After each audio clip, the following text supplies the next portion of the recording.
Hey everybody, this is Buck Baskin with AdultBibleStudyCurriculum.com, and just here to kind of talk with you about how to do follow-up in your small groups and your Bible studies. This is so important because this is where people know that they were remembered, that they're cared about, and where you get to make sure that they connected. And so hopefully they'll come back, and if not, to where you can learn about what their experience was like, so that people that visit in the future will come back, and then you can have more kind of retention in your group and eventually grow your group.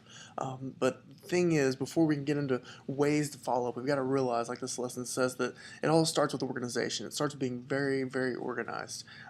I am not the best at this area as far as this kind of organization, which is why I do some other things, and I'll talk about that in later steps. But the first thing we got to think about here is that paperwork is cold, but it's necessary.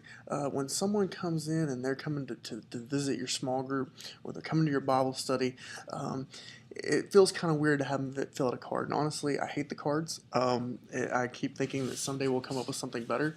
But right now, it's still kind of what we have. But having some kind of information card is so important. It can feel kind of cold saying, hey, welcome, we're glad you're here, but could you fill this out for us? But if you sit there with them while they fill it out, it takes some of the coldness out of it.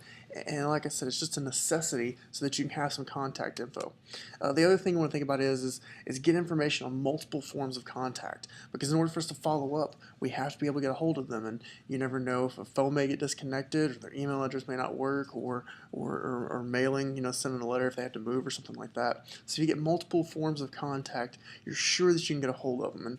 And honestly, if you try to do all three forms, mail, phone call, or email, it's really going to show that you care and that you're passionate about making sure that they come back, and it'll mean a lot to them. Trust me, it's not going to feel like they're overwhelming, or you're overwhelming them, or that's intrusive. It's going to feel like you care. Okay, the next thing we got to think about here is, and this is sort of about making the paperwork not feel so cold, is find some common ground in their info. Maybe they live in the same neighborhood as you. Maybe you recognize the address, and you have some kids, and they have kids that probably go to your school. Just little things. If you have something on there about interests or hobbies or places they might like to serve, whatever it is, look for it, find some common ground, make that connection. All right, don't make it seem like you're making something up, or that you're trying to be nosy and look at their info and spy on them. But find some way to make a common ground, and just to make that bigger connection that they remember, hey, I connected with somebody, and there's a reason that I want to come back, because I want to see that person. We have something in common, and I can relate to them in this group. Okay, here's the big thing, and this is what I was talking about earlier. I am not very organized. Okay, I'm not that great at remembering when someone comes in to make them fill out the card, and then I'm even worse about keeping up with the cards or getting the information inputted.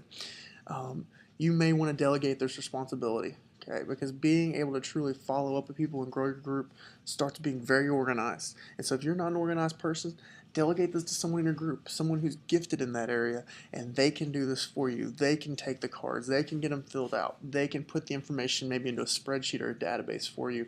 Maybe even they can help delegate the responsibilities of who's going to make contact and keeping that schedule up to date. This is just something you want to think about, because we can't do everything. Sometimes teaching is going to take everything we have. So don't be afraid to delegate this responsibility out. Don't dump it on someone. You need to be responsible for connecting with others too and taking care of this. But there may be someone that's more gifted in this area than you, and by giving them that responsibility, letting them use their gifts, your group's going to be more effective, and they're going to feel like they're more a part of what's going on. So we have to follow up with people, because that's how we let them know they're wanted, they're connected when they want to come back. But it all starts with being very organized. So before you really start dreaming big, make sure you've got this sort of structure in place in this plan to where you're organized, and when people come in, you're getting their info, you're getting them connected, and you're following up with them later on.